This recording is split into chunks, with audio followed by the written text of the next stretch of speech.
Hello friends, welcome to my all friends in this new video lecture. We are talking about in this video the anatomical term or also called as the anatomical structure of the invertebrates of the coelom. तो आज हम बात करने वाले हैं coelom के बारे में.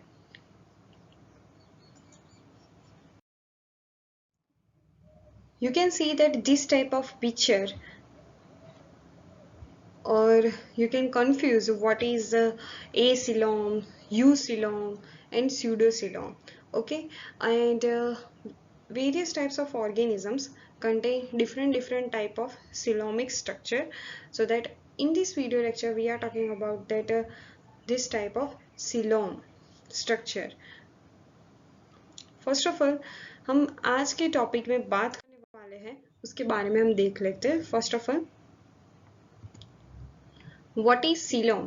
तो हम आप फर्स्ट ऑफ ऑल सीलोम की डेफिनेशन पर जाएंगे. Then after importance of coelom in this development of that organism, types of coeloms, and what is the main difference in the cytocoelom and enterocoelom.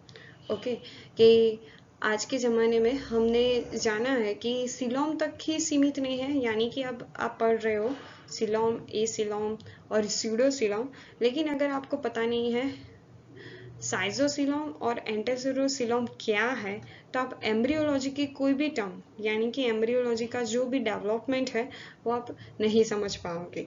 तो फर्स्ट ऑफ ऑल हम start करते हैं coelom से. What is coelom.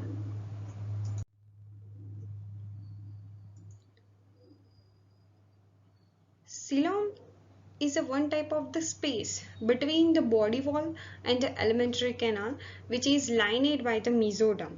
Okay, तो first of all ध्यान से देखिए ये क्या है. One type of the space है. Space in between the body wall कहाँ पर आई है. कोई भी ऑर्गेनिज्म की जो बॉडी वॉल है यानी कि उसका आउटर लेयर है और एलिमेंट्री कैनाल यानी कि हमारी जो डाइजेस्टिव ट्रैक्ट है उसके बीच में आई हुई one type of the space है. लेकिन उन दोनों स्पेस में हमें ये देखने को मिला है कि अगर हम यहाँ पर कोई उदाहरण ले लें, मान लीजिए कि ये है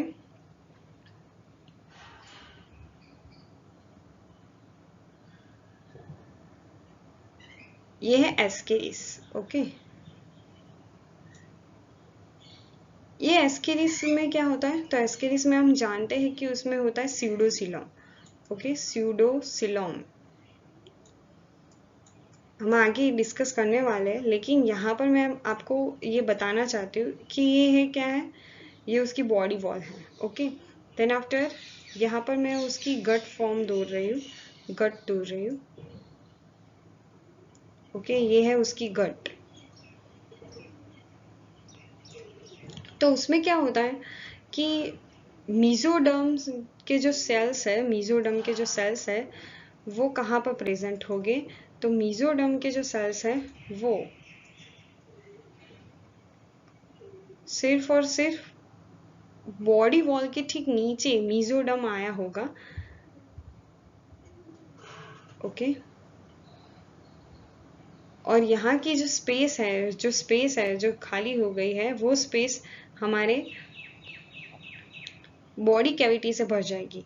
यानी कि इस टाइप का स्ट्रक्चर मैं यहाँ पर ड्रॉ करके बताती हूँ. देखिए ये है हमारा एक्टोडर्म. ओके,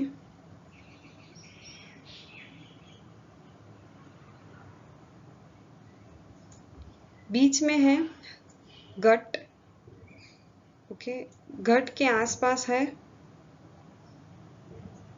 हमारे एंडोडर्मल सेल्स. ओके, और यहाँ पर आप देख सकते हैं, यहाँ पर मैं एक स्पेस बना रही हूँ जिसे हम कंसिडर करेंगे सीलोम.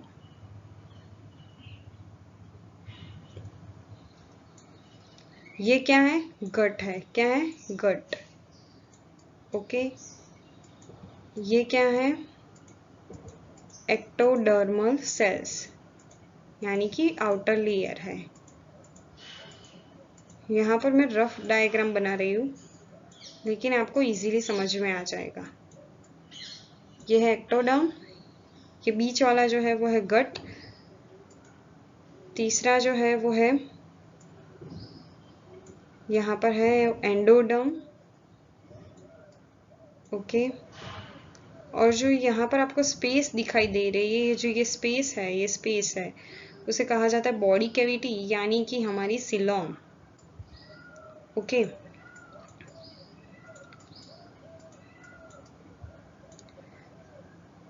तो ये हो गई बात कि सीलोम कहाँ पर है, बॉडी वॉल, ये है बॉडी वॉल यानी कि एक्टोडर्म, एक्टोडर्म यानी कि वो क्या बनाती है, बॉडी वॉल। और ये है हमारी एलिमेंट्री कैनाल के ठीक बीच में जो स्पेस है उसे कहा जाता है सीलोम। लेकिन यहाँ पर मैं बात कर रही हूँ कि लाइनेड बाय द मीजोडर्म, ओके। तो यहाँ पर बहुत सारे क्या होते हैं, हमारे मीजोडर्मल सेल्स होते हैं। मैं बता देती हूँ येलो ब्लू कलर से, ओके।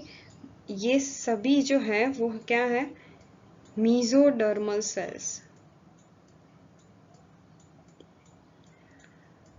एक्टोडर्म के ठीक नीचे होंगे और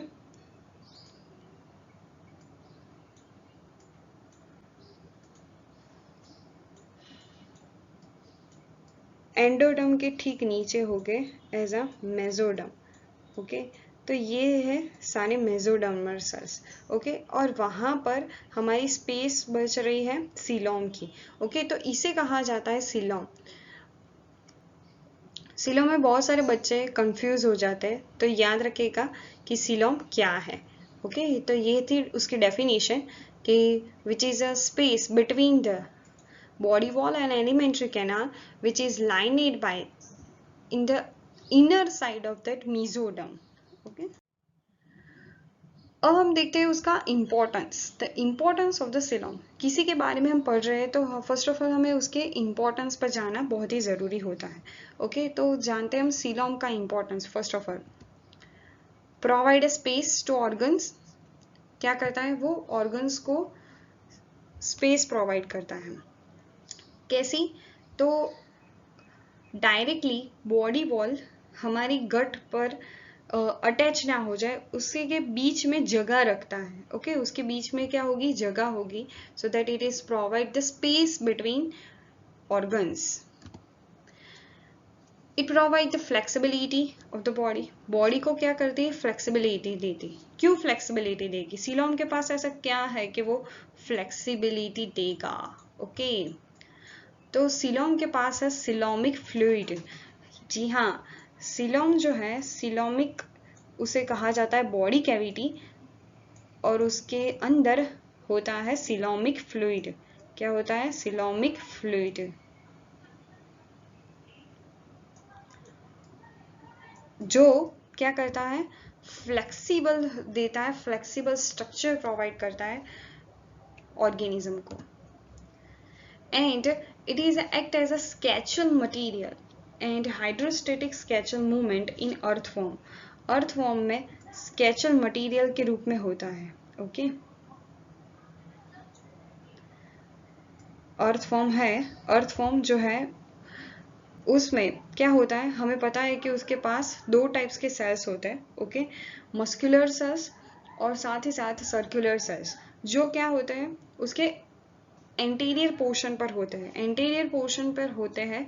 और उसका जो भी सीलोमिक फ्लूइड है और सीलोम जो है वो आगे आ जाता है, और उसकी मूवमेंट में, यानी कि उसकी जो मूवमेंट है वो मूवमेंट कैसे करेगा, उसके पास तो पैर नहीं है, ओके। लेकिन उसके पास जो सीटें है, और साथ ही साथ हम बात कर रहे हैं सीलोम की, तो सीलोम और सीटें दोनों मिलकर लोकोमोशन में हेल्प करेंगे, किसे, अर्थवॉर्म को, okay. Then after, it is a transportation of nutrients by coelomic fluid. Yes, ये बहुत ही important point है, नोट डाउन कर दीजिएगा। फर्स्ट ऑफ ऑल मैं ये हटा देती हूँ, yes, transportation of nutrients by the coelomic fluid. तो एनिलीडा जैसे एनिमल्स में क्या होता है, एनिलीडा जैसे एनिमल्स में फर्स्ट ऑफ ऑल सीलोम पाया गया था, ट्रू सीलोम पाया गया था। स्टार्टिंग होता है ट्रू सीलोम की हिस्ट्री स्टार्ट होती है एनेलिडा से, ओके, यानी कि हमारे अर्थवॉर्म से स्टार्ट होती है, ओके। और आज के हमारे जो नॉन कॉर्डेटा एनिमल्स है उन सभी में सीलोम पाया जाता है, ओके।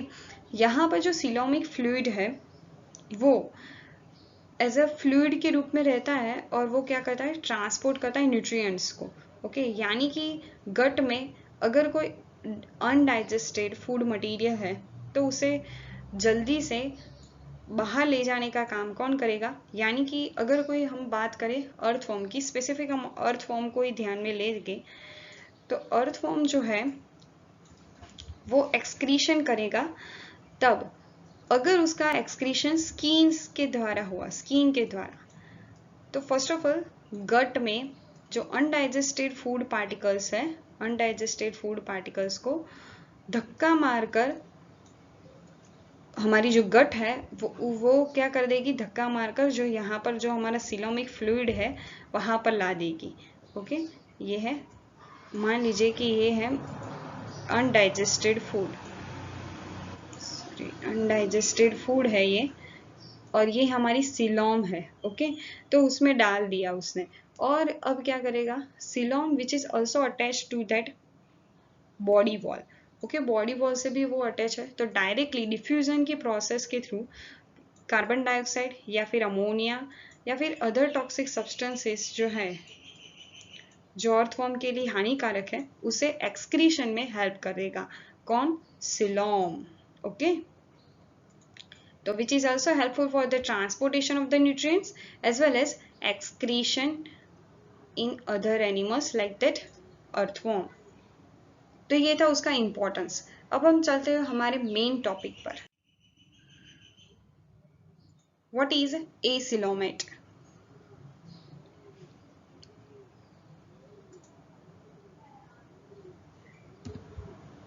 एसिलोमेट यानी कि no space between the body wall and alimentary canal, all the space which are fulfilled by that mesoderm.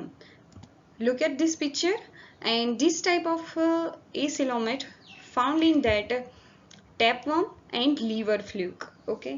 तो इस पिक्चर को ध्यान से देखिए, ये है हमारा एक्टोडर्म यानी कि आउटर लेयर, एंडोडर्म यानी कि इनर लेयर, और मीजोडर्म जो मिडल वाला पोर्शन है उसे कहा जाता है, ओके। तो गट और बॉडी वेल के बीच में हमें कोई भी स्पेस नहीं दिख रही, कोई भी ऐसी स्पेस नहीं है कि जो मीजोडर्म से खाली हो, ओके। तो सभी स्पेस में मीजोडर्मल सेल्स पाए जाते हो, तो इस टाइप के सेल्स को कहा जाता है acoelomate type of cells, or which are found in that acylomatic organism like that tapeworm और liver fluke, जिसका बेस्ट फाइला है, फाइला का हम नाम लिख देते हैं यहाँ पर प्लेटीहेल्मिन्थस,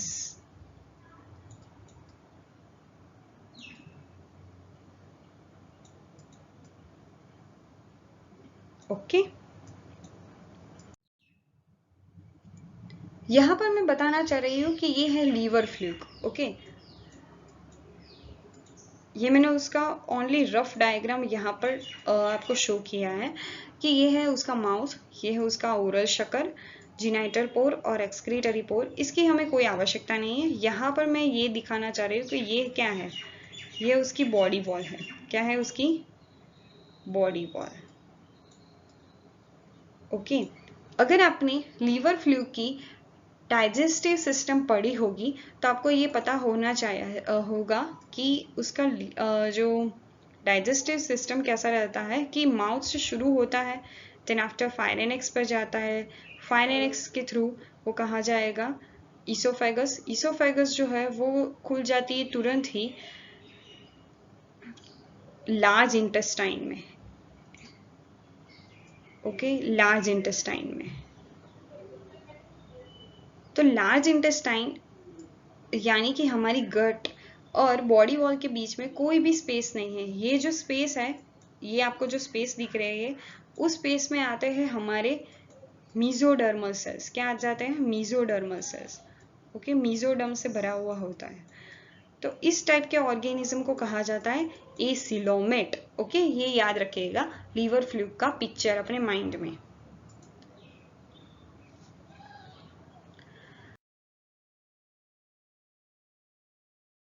अब हम जाते हैं हमारे एक दूसरे टॉपिक पर जिसका नाम है स्यूडोसिलोम।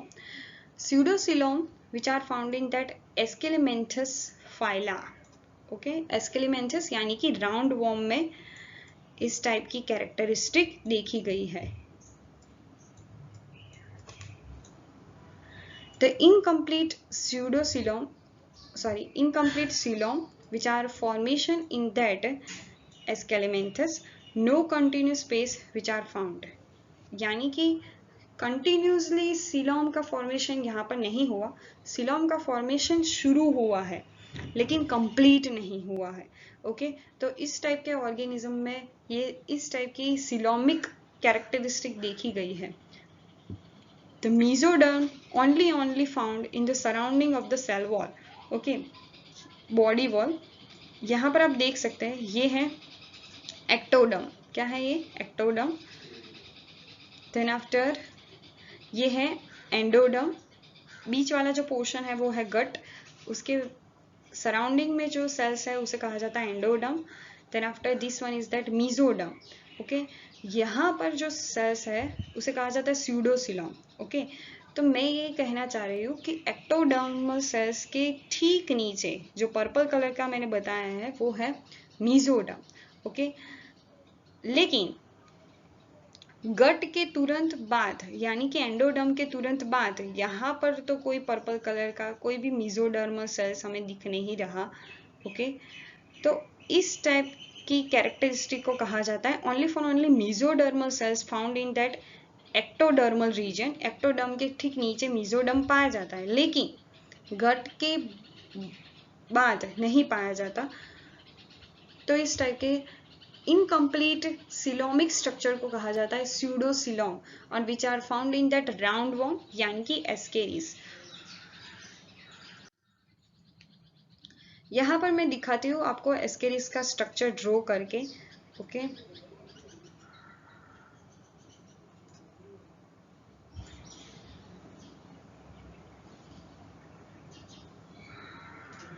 कि एस्केरिस में क्या होता है, तो ये मान लीजिए ये है हमारा एस्केरिस, उसमें से हमने क्या निकाल दिया? सिलोम। और सिलोम कुछ इस टाइप का है। बाहर में ड्रॉ कर रही हूँ एक्टोडर्म।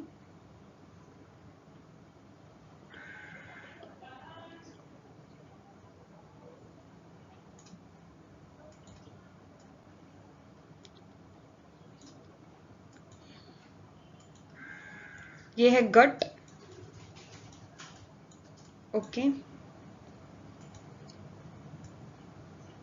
उसके बाद जो है वो है मीजोडर्म, सॉरी एंडोडर्म। ओके, गट के तुरंत अंदर है एंडोडर्म, बाहर है एक्टोडर्म। लेकिन मीजोडर्मल सेल्स के कुछ भाग में यही स्पेस दिखने को मिलती है, ये स्पेस दिखने को मिलते हैं जहां पर स्यूडोसिलोम बनता है, स्यूडोसिलोम बनता है। जहां पर मीजोडर्मल सेल्स नहीं दिखने को मिले उसे कहा जाता है स्यूडोसिलोम। ओके, अब हमारे नेक्स्ट टॉपिक पर आता है जिसका नाम है eucoelomate. The eucoelomate organisms is a highly developed organisms, and firstly the true coelom which are found in that Annelida phyla. This true coelom means that coelom which are found in that in between the body wall and gut. See that picture, this one is that ectoderm, बीच में है हमारी गट और गट के आसपास हमारे जो yellow colour के portion में है वो दिख रहे हैं हमारे एंडोडर्मल सेल्स और यहाँ पर जो पूरा आपको दिख रहा है वो है मीजोडर्म और ठीक यहाँ पर जो स्पेस दिख रही है उसे कहा जाता है सिलोम। ओके, जिसमें भरा होता है सिलोमिक फ्लूइड। लेकिन ये सारी बात जो है वो तो आम सभी को समझ में आती है। ओके, सभी को समझ में आती है, लेकिन लेकिन हम बात करें कि साइजोसिलोम क्या है, एंटेरोसिलोम क्या है, तो बच्चे कंफ्यूज हो जाते हैं. Okay, what is the main difference between the cystocelom or enterocelom? So in this video lecture we are talking about that our main topic is that cystocelom and what is the enterocelom. उन दोनों की जो origin है कहाँ से होती है.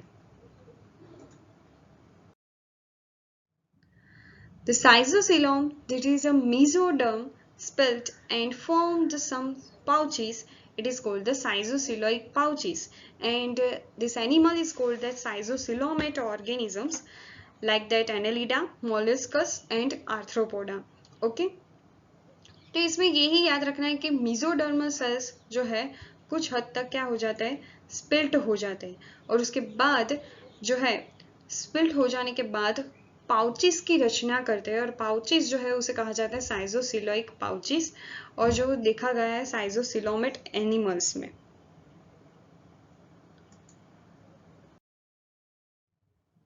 Then after enterocoelom यानी कि gut that are participate in coelom formation, this is called the enterocoelom. Okay, enterocoelom is found in that hemichordate and chordata animal. Hemichordata और कॉर्डेटा एनिमल में ये एंटेरोसिलोम जो है वो पाया जाता है.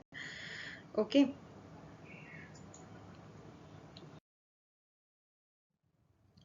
दिस टाइप ऑफ फॉर्मेशन की हम बात कर रहे हैं कि फर्स्ट ऑफ ऑल क्या होता है, ये है हमारे मेसोडर्मल सेल्स जो क्या करते हैं, स्पिल्ट होकर इस टाइप की स्पिल्ट होने के बाद वो क्या करते हैं, बॉडी केविटी का फॉर्मेशन करते हैं. लेकिन कहाँ से स्पिल्ट हुए हैं, मेसोडर्म में से स्पिल्ट हुए हैं, और वहां से बॉडी केविटी का फॉर्मेशन हो रहा है, तो उस फॉर्मेशन को कहा जाएगा साइजोसिलोम, यानी कि mesoderm which is part in that formation of the body cavity. This type of formation it is called the cystocoelom, and which is found in that Annelida, then after arthropoda, this type of animals. लेकिन अगर हम बात करें एंटेरोसिलोम की, तो एंटेरोसिलोम जो है वो कहाँ से उत्पन्न होता है, तो हमारी गट जो है वो पार्टिसिपेट करती है. Got it is participated into the coelom formation, यानी कि क्या हुआ, गट में से गट जो है गट में से कुछ टाइप्स के सेल्स बाहर आए और वो जाकर बनाते हैं डेवलपिंग सिलोम. ओके, ये दोनों सिलोम आखिर में देखने में सेम है. ओके, लेकिन ये उसकी उत्पत्ति यहाँ से हुई है साइजोसिलोम में. सिलोम की उत्पत्ति मेसोडर्म में से हुई, और एंटेरोसिलोम में सिलोम की उत्पत्ति है वो कहाँ से होती है, गट में से. ओके, तो ये थे हमारी बेसिक इंफॉर्मेशन, इंपॉर्टेंट थी ये सारी की सारी नोट्स. अगर आपको ये वीडियो कैसा लगा प्लीज मुझे कमेंट सेक्शन में जरूर बताएगा. हमारा अपकमिंग वीडियो होगा अब मेटामेरिज्म पर. Thanks for watching my video, and अगर आप मेरी चैनल पर नए हो तो प्लीज इसे सब्सक्राइब करना मत भूलेगा. Okay, thank you.